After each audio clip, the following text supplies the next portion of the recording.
Bonjour à tous et merci de suivre le journal de RTI 1. Tout de suite, le sommaire de cette nouvelle édition. En Côte d'Ivoire, la gratitude des producteurs de café et de cacao envers le président de la République, Alassane Ouattara. La raison, le fonds coronavirus de 17 milliards de francs CFA pour soutenir leurs activités. Les agriculteurs ont célébré récemment le chef de l'État à Yamoussoukro, dans la région centre. Toujours en Côte d'Ivoire, un bloc opératoire pour l'hôpital général de Madinani dans la région nord. Cette structure a été inaugurée récemment. Le bloc opératoire de l'hôpital de Madinani, entièrement équipé par l'État ivoirien à hauteur de 120 millions de francs CFA. Enfin, Pentecôte 2022 endeuillé à Ondo, dans le nord-est du Nigeria. Des hommes armés ont attaqué hier une église catholique. Ils ont donc célébré récemment leur reconnaissance et leur gratitude envers le président de la République de Côte d'Ivoire, Alassane Ouattara. Les producteurs de café et de cacao ont célébré le chef de l'État à Yamoussoukro, dans la région centre du pays. Ils se disent satisfaits du fonds coronavirus, estimé à 17 milliards de francs CFA et visant à soutenir leurs activités. Les précisions de Kader Sogodogo de RTI Bouaké. Ils sont à la base des exploits du binôme café-cacao au profit de la Côte d'Ivoire. Les producteurs, ils sont sortis massivement des plantations pour inonder la place Jean-Paul II. Ils sont sur les terres d'un de leurs. Le premier des planteurs de Côte d'Ivoire, feu le président Félix Houphouët-Boigny. Un déferlement humain qui s'apparente au rendez-vous du merci au président de la République Alassane Ouattara. Mars 2019, la Côte d'Ivoire découvrait la Covid-19 et son lot de morts. Le pays est secoué. Les secteurs vitaux se referment. Le monde agricole n'est pas en reste. Pour faire face aux pertes énormes dans la filière café-cacao, Alassane Ouattara met en place un fonds de 17 milliards de francs CFA au profit des producteurs. L'argent est arrivé jusque dans leurs poches. Au départ, tout ça révélait d'un rêve, d'un mythe. On n'y croyait pas. Et quand on nous a demandé de déposer les RIB, on s'est dit bon, pourquoi pas. Donc on a déposé les RIB et Dieu merci, nous avons pu recevoir les fonds. À travers ces fonds Covid qui nous ont été donnés, c'est une enveloppe globale de 17 milliards que le chef de l'État a mis à notre disposition. Nous avons le grand plaisir de venir le célébrer aujourd'hui et lui dire merci pour ses efforts pour nous les planteurs de café-cacao. Vous avez vu cette pandémie qui nous a tous fatigués. Le président n'est pas resté indifférent. Il a pensé à nous les producteurs et c'est pour la première fois que nous voyons ça. Vraiment, nous avons un président qui a un cœur vraiment aimant. Et comme on le dit toujours, derrière un grand homme, il y a toujours une grande dame. Moi, je dois remercier le président et surtout sa femme. Yamoussoukro se voulait le rendez-vous de la gratitude. Lors du dîner Children of Africa de la première dame, j'ai eu personnellement à lui dire que, Monsieur le Président, nous sommes vraiment fiers de tout ce que vous êtes en train de faire. Et il a dit qu'il espère que nous allons faire plus que lui. Et nous, aujourd'hui, en tant que jeunes cacaoculteurs, en tant que la relève de la cacaoculture, nous devrons suivre ses pas, nous devons suivre ses traces et nous devons faire de la Côte d'Ivoire le premier pays transformateur de cacao. Très content pour les nombreuses réalisations du président Alassane. Il faut vraiment qu'on sorte pour lui remercier, pour lui tenir information des bienfaits qu'il a fait dans le domaine café-cacao. Il faut qu'il sache. Je suis heureux pour une première fois qu'un gouvernement, où je peux dire, le chef de l'État nous promet quelque chose en tant que producteur et puis on perçoit, on n'a qu'à lui dire merci. Cette cérémonie s'est tenue en présence du Premier ministre Patrick Achi et des ministres d'État Téné Birahima Ouattara et Kobena Kwasi Adjoumani. L'artiste Sidiki Diabaté, qui aime bien le café et le chocolat, était aussi dans la place. Ensemble, continuons d'appliquer les gestes barrières contre le coronavirus et surtout, faisons-nous vacciner.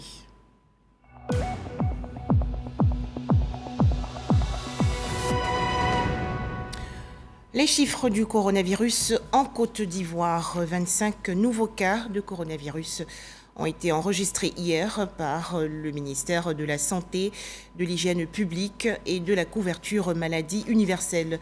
À noter que la Côte d'Ivoire dénombre actuellement 82 305 cas confirmés de coronavirus, 81 442 personnes guéries, 799 décès et 64 cas actifs.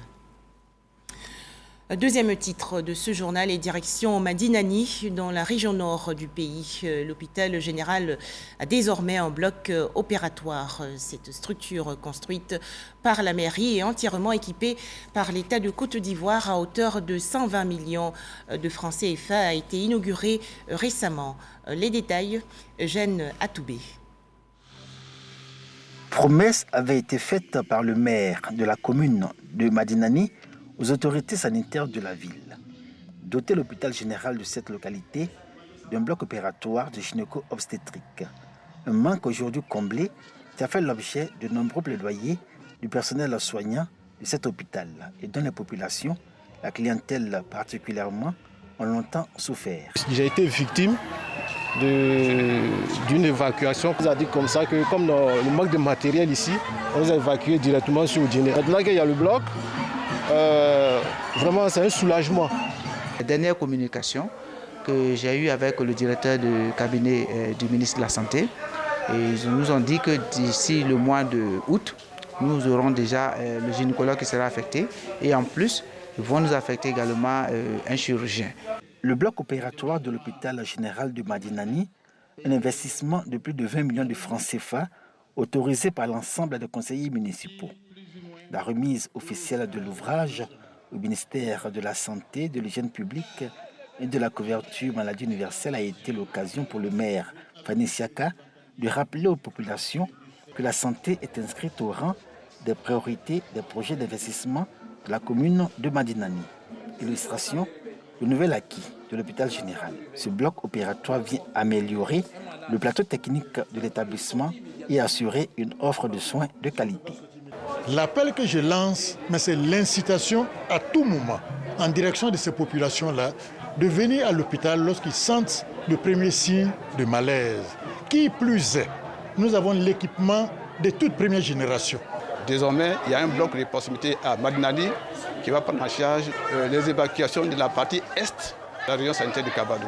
Tous les jours que Dieu fait, nous sommes à l'œuvre pour que nos prestataires accueillent au mieux tous les patients qui arrivent. Il ne faudrait pas que la population ait peur de venir à l'hôpital. En soutien à l'acte de la mairie de Madinani, l'État a financé la totalité de l'équipement du bloc opératoire à hauteur de 100 millions de francs CFA.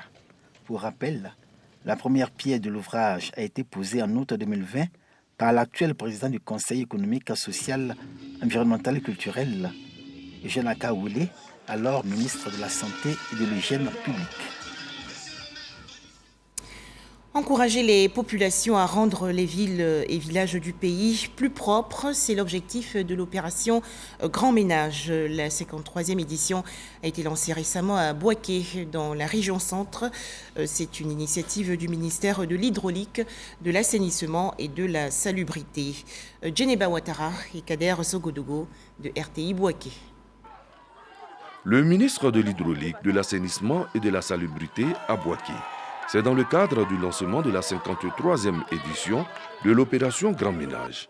Lieu choisi pour ce lancement, le quartier Koko. Les opérateurs de salubrité, les ONG et les populations appuyées par les forces de l'ordre ont marqué leur adhésion à l'événement à travers le curage des caniveaux, le balayage des artères et le désherbage des alentours de la maternité du dit quartier. Le ministre Bouaké Fofana exhorte les populations à assainir leur environnement.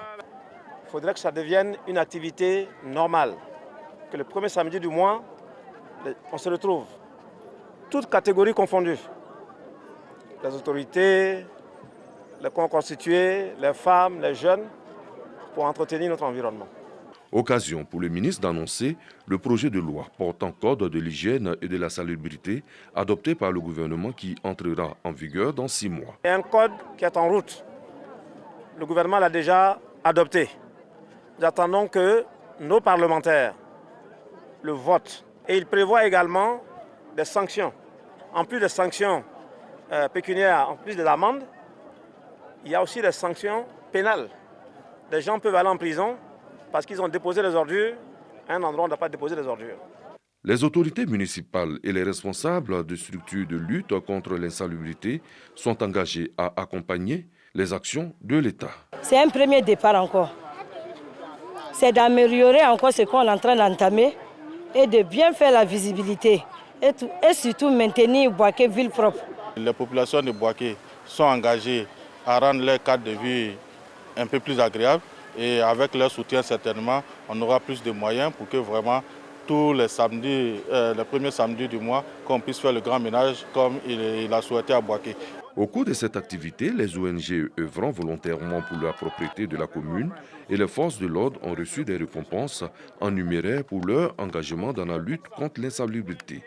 En 2022, je m'engage pour une Côte d'Ivoire propre et saine. Tel est le thème de l'opération Grand Ménage cette année. Autre actualité, la pêche illicite dénoncée et condamnée hier lors de la journée internationale de la lutte contre la pêche non déclarée et non réglementée. Selon l'Organisation des Nations Unies pour l'alimentation et l'agriculture, la pêche illicite priverait l'économie mondiale de 10 à 23 milliards de dollars. Alors comment la Côte d'Ivoire, de son côté, lutte-t-elle contre ce fléau? Les explications de Sephora Zegui. Loisirs ou activités commerciales, la pêche fournit nourriture, emploi et contribue au bien-être économique de nombreuses personnes à travers le monde. Avec les pénuries alimentaires qui persistent, les produits issus de la pêche sont indispensables à la réalisation de la sécurité alimentaire. Mais hélas, ceux-ci sont en constant danger faute de la pêche illicite non déclarée et non réglementée, ce qui provoque un manque à gagner pour l'économie mondiale. Selon l'Organisation des Nations Unies pour l'alimentation et l'agriculture, la FAO, la pêche illégale, non déclarée et non réglementée serait responsable de la prise annuelle de 11 à 26 millions de tonnes de poissons, privant ainsi l'économie mondiale de 10 à 23 milliards de dollars. Et pourtant, près de 10% de la population mondiale dépend directement de la pêche pour ses moyens d'existence. Et pour de nombreux pays en développement, le poisson est la denrée alimentaire la plus commercialisée. La célébration de la Journée mondiale de lutte contre la pêche illicite non déclarée et non réglementée INN est l'occasion de tirer la sonnette d'alarme sur le danger que court le monde entier en matière de sécurité alimentaire, plus particulièrement en protéines animales. Le gouvernement prend donc des préventions. Le gouvernement, avec le concours des partenaires techniques et financiers, tels que l'Union européenne et la FAO, a pris des mesures énergiques et cohérentes pour lutter contre la pêche INN. Il s'agit, entre autres, de l'élaboration du plan national de lutte contre la pêche INN, de la ratification de l'accord sur les mesures du ressort de l'État de port et enfin de la mise en place du centre de surveillance des pêches doté de technologies satellitaires de suivi des navires de pêche. Par ailleurs, l'administration des pêches collabore étroitement avec d'autres structures étatiques telles que les autorités portuaires, l'administration maritime et la marine nationale, ainsi que l'ensemble des entités impliquées dans l'action de l'État en mer. La FAO estime que 1 poisson pêché sur 5 provient de la pêche INN. Pour gagner cette bataille, le gouvernement sollicite donc l'implication de tous, notamment celle de la société civile qui devrait sensibiliser et former les citoyens et acteurs de la pêche afin que ceux-ci adoptent de bonnes pratiques. La Côte d'Ivoire également très active dans la lutte contre la traite et le trafic de personnes. Ce fléau, on le sait, est une nouvelle forme d'esclavage humain. L'organisation non gouvernementale Côte d'Ivoire Prospérité a organisé il y a quelques jours une conférence de presse. Les détails, Franck Kouadio. En mode témoignage, une jeune Nigériane victime d'abus et d'esclavage sexuel après qu'on lui ait fait miroiter l'Eldorado ivoirien. Des cas comme elle, identifiés de plus en plus, Certains présents dans des centres d'accueil et d'autres encore prisonniers dans des aventures ambiguës. Activiste aujourd'hui, Hervé a vécu de pires moments d'esclavage il y a quelques années à l'étranger. J'ai été vendu, et je suis devenu un esclave. Et sans vous le cacher, l'employeur lui-même a bien dit que toi, je t'ai acheté à 450 dinars, je fais de toi ce que je veux. Je faisais toutes sortes de travaux dans le désert. J'étais à la fois berger et ensuite cuisinier. La Côte d'Ivoire, comme bien du pays, est concernée par la question de la lutte contre ce phénomène social. Cette conférence a pour ambition initier un plaidoyer. La voie de plaidoyer que nous étudions pour nous faire entendre auprès du comité national de lutte contre la traite des personnes, composé de 14 ministères, dont la présidente est assurée par la primature. C'est pour ça que nous plaidons dans ce sens. Et il y a aussi les statistiques qui disent que au niveau des États-Unis, certes, nous sommes en catégorie 2, mais également l'effort n'est pas suffisamment fait par l'État de Côte d'Ivoire, par le gouvernement ivoirien. 8 millions de francs CFA ont été cependant mobilisés pour soutenir l'action des organisations publiques et des ONG. Selon le conférencier, l'autorité administrative et politique a un rôle déterminant à jouer. La Côte d'Ivoire fait des efforts pour mettre en place des lois. La Côte d'Ivoire fait des efforts pour que cette lutte-là soit effective. Mais c'est l'implication réelle. Peut-être même, il va falloir même qu'on forme beaucoup de gens à cela. Parce que c'est un thème, je dirais, nouveau. En termes d'initiative, les participants notent des dispositions réglementaires et juridiques telles la loi de 2016 qui encadre la question de la traite des personnes, sans oublier la création de sous-directions et d'un comité national de lutte. Dans l'actualité, la Côte d'Ivoire honorée par l'élection du professeur Souleymane Konaté au poste de secrétaire général du Conseil africain et malgache pour l'enseignement supérieur. C'était à l'issue de la 39e session ordinaire du CAMES du 23 au 27 mai dernier à Kinshasa, en République démocratique du Congo. Pour en parler, Sephora Zegui. Souleymane Konaté, le tout premier Ivoirien à accéder au poste de secrétaire général du CAMES depuis sa création en 1968, célébré par ses pairs. Professeur titulaire des universités du CAMES en écologie, il est l'actuel directeur général de la recherche et de l'innovation depuis le 8 octobre 2020. Souleymane Konaté est le directeur de la formation doctorale internationale WASCAL sur le changement climatique et la biodiversité. Il est également le point focal des centres d'excellence africains en Côte d'Ivoire et membre de la Commission nationale du développement durable. Souleymane Konaté va prendre fonction en janvier 2023. Il ambitionne de faire du CAMES une institution de référence internationale en matière d'évaluation scientifique. Nous allons faire le bilan, essayer de voir un peu quels sont les principaux acquis de ce plan stratégique de développement du CAMES. Sur les 19 États membres du CAMES, 14 pays ont pris part à cette élection. La Côte d'Ivoire a obtenu 9 voix sur les 14 votants. Ce qui a joué notamment, c'est l'âge, parce qu'il fallait trouver un candidat qui a au maximum 55 ans pour qu'il puisse faire éventuellement 2 mandats. Parce qu'on ne peut pas être secrétaire général du CAMES lorsqu'on a plus de 60 ans. L'élection de la Côte d'Ivoire à la tête du Conseil africain et malgache pour l'enseignement supérieur CAMES vient rehausser l'image du pays au sein de cette institution académique. Il s'agit de faire en sorte que notre système d'enseignement supérieur et de recherche scientifique ait plus de lisibilité et de visibilité. Et il s'agit de faire en sorte que la Côte d'Ivoire puisse peser sur l'orientation du système d'enseignement supérieur et de recherche scientifique africain. Pour ce qui est de sa contribution à l'enseignement, à la formation et à la recherche, le professeur Souleymane Konaté comptabilise 23 années d'enseignement dans plusieurs universités africaines et européennes. Le professeur Souleymane Konaté est marié et père de 4 enfants. En Côte d'Ivoire, l'installation il y a quelques jours de 7 nouveaux conseillers consulaires. Ils viennent d'intégrer la Cour d'appel de commerce d'Abidjan. Ce sont des opérateurs économiques, des commerçants et autres experts dans divers domaines d'activité. Ils siègent désormais aux côtés des juges. Les explications de Khalil Diomandé et Jean Djadji. Après 10 années passées au tribunal de commerce d'Abidjan, Ces juges consulaires, au nombre de 7, accèdent à la juridiction supérieure de la Cour d'appel de commerce d'Abidjan. Ils y sont installés dorénavant en qualité de conseillers consulaires.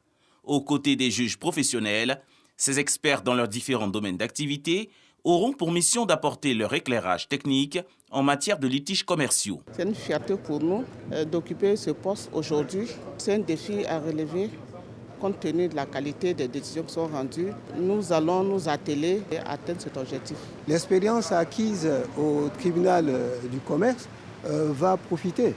Cela couplé avec l'expérience de la vie que nous avons sur le terrain. Le bâtonnier de l'ordre des avocats, tout en félicitant les impétrants, les a invités à toujours faire preuve de probité et de professionnalisme dans le traitement des décisions de justice.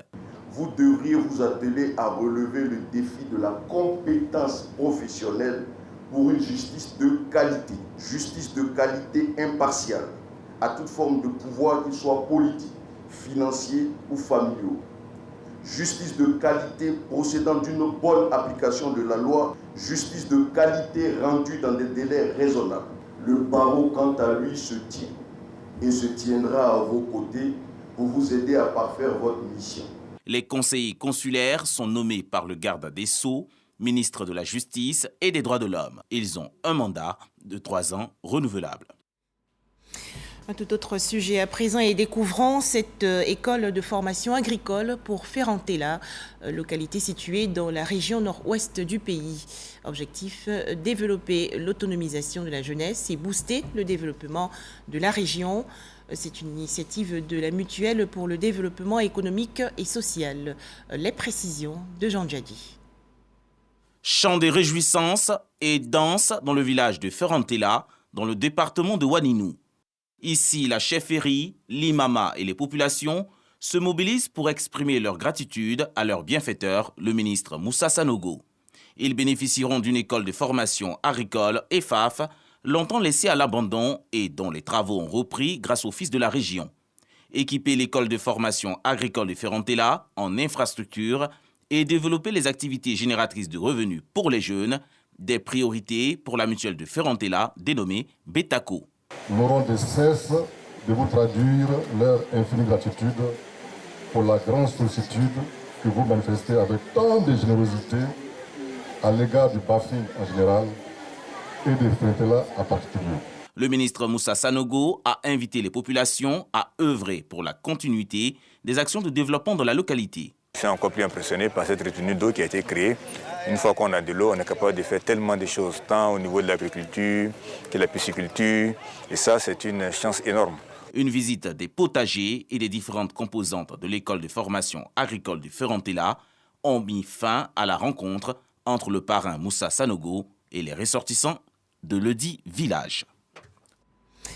Gaudiabré, dans la région centre-ouest du pays. Les meilleurs élèves du collège moderne ont été célébrés récemment lors d'une journée de l'excellence. Des prix ont ainsi été remis aux jeunes filles et jeunes garçons qui ont obtenu de bons résultats scolaires. Le point, Godefroy Okambawa.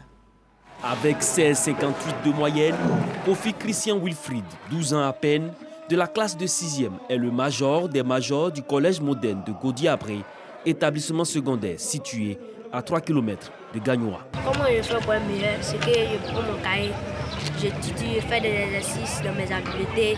Chaque nuit que je fais, je prends mon cahier de recherche, je récite devant mon père. Et ce que je devais dire à mes amis, je veux qu'ils fassent comme moi, qu'ils continuent à travailler beaucoup. Le jeune élève a été félicité par le parrain de la cérémonie, Deli Mamadou, directeur du Centre régional des œuvres universitaires CROU A1. Pour cette deuxième édition de la journée de l'excellence et du mérite, 21 tableaux d'honneur ont été attribués aux 15 majors de chacune des classes pédagogiques. Tout en félicitant les élèves pour le travail abattu, le parrain a tenu à exhorter les parents à continuer d'inculquer des valeurs de travail et de discipline à leurs enfants. Inculquer à ton enfant à la maison, ce sont ces valeurs qu'il va diffuser partout où il ira. Il aura l'estime, il aura la considération, il aura le mérite, parce que tu as inculqué ces valeurs depuis la maison. Pour aider les enfants à améliorer encore plus leurs résultats scolaires, le parrain a promis plaider pour l'ouverture dès la rentrée 2022-2023 d'une cantine scolaire dans cet établissement qui se trouve en dehors de la ville. Retour dans le district d'Abidjan. Les mamans de la commune de Koumassi célébrées dans le cadre de la fête des mères édition 2022. Les mamans ont donc reçu des présents, une initiative du maire Bakongo Sissé. Les temps forts de cette célébration avec Evelyne Yeboué et Franck Quadio. La commune de Koumassi en fête à l'occasion de la célébration des mamans. Venues de toutes les contrées de la commune, les femmes issues de différentes associations et les agents de la dite commune sont célébrés par les autorités municipales. Il y a eu plein de cadeaux. Je suis très contente. J'ai eu un congélateur, 2 portiers, j'ai eu ustensiles, il y a eu une glacière, j'ai eu paille, j'ai eu une somme de 100 000. Mes sentiments, vraiment, c'est un sentiment de joie. Vraiment dire merci à monsieur le maire, Sissé Ibrahim Bakongo. Vraiment, tu nous fais toutes ces faveurs. Cette année, les mamans de Koumassi ont été célébrées une semaine durant. Une façon pour le maire et son conseil municipal de les magnifier. C'est une marque d'attention et de reconnaissance envers celle qui nous a fait voir le jour. En effet, dans toutes les communautés, les mamans jouent un rôle très important, car en plus de donner la vie, elles assurent l'éducation des enfants et pérennité des valeurs sociales. C'est en raison que l'on dit éduquer une femme, c'est éduquer une nation. Activités culturelles et sportives, concours de beauté et culinaire et prestations artistiques sont les articulations de cette célébration qui a vu la participation du ministère de la Femme, de la Famille et de l'Enfant. Les mamans de Doropo, dans la région nord-est du pays, ont également été comblées de présents lors de la Fête des Mères édition 2022. Et pour en parler, Herman Niamia. Visite surprise dans certains domiciles de Doropo et de villages environnants. Les bras chargés de cadeaux, Lamine Dambélé, cadre de la localité, a décidé d'offrir des présents aux mamans. Pour lui, à travers sa mère qui a guidé ses premiers pas, ce sont toutes les femmes qui méritent d'être magnifiées au quotidien pour leur importance dans la société. C'est des mamans qui m'ont vu grandir. Donc à travers elles, c'est de magnifier celle même qui m'a donné la vie, qui n'est plus de ce monde. Donc ce geste-là, c'est pour dire merci à toutes les mamans du monde qui m'ont vu grandir. Peut-être chacune d'elles m'ont aidé quand j'étais petit, puisque je traversais tous ces quartiers-là pour aller à l'école primaire. Donc pour moi, c'est une manière de leur dire merci pour tous ces conseils, tout cet encadrement dont j'ai bénéficié de leur part. Outre les domiciles, Lamine Dambélé s'est également rendu à l'hôpital général de Doropo et aussi dans des orphelinats pour faire des dons. Ce geste en faveur des mamans a été très apprécié des bénéficiaires qui lui ont exprimé toute leur gratitude. Je suis très contente. Bon, on ne s'attendait pas à ça. D'être célébré ce jour. On dit merci à M. Dambélé pour cette belle surprise. Que Dieu les bénisse. Pour cette fête des mères, ce sont 500 pagnes qui ont été remis aux mamans. Ce haut cadre du ministère du Commerce n'est pas à sa première action sociale en faveur des populations de Doropo et il n'entend pas s'arrêter en si beau chemin. Bientôt, les travaux de construction du temple de l'église évangélique du Réveil dans la commune de Cocody. Des fonds ont donc été collectés lors d'une soirée intitulée « Le Gala des adorateurs et donateurs ». Jean Djadi.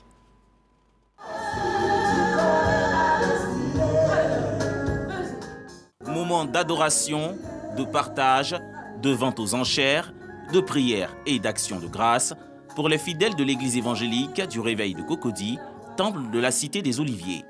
Ce gala, une occasion pour eux de collecter 20 millions de francs CFA pour la construction d'un chapiteau. On peut adorer Dieu par 1000 manières, mais de ces 1000 manières, nous avons souhaité aujourd'hui adorer Dieu par nos mains donatrices. C'est ce que nous avons appelé GAD. C'est ce modèle de chapiteau que cette communauté de l'église évangélique du Réveil veut acquérir.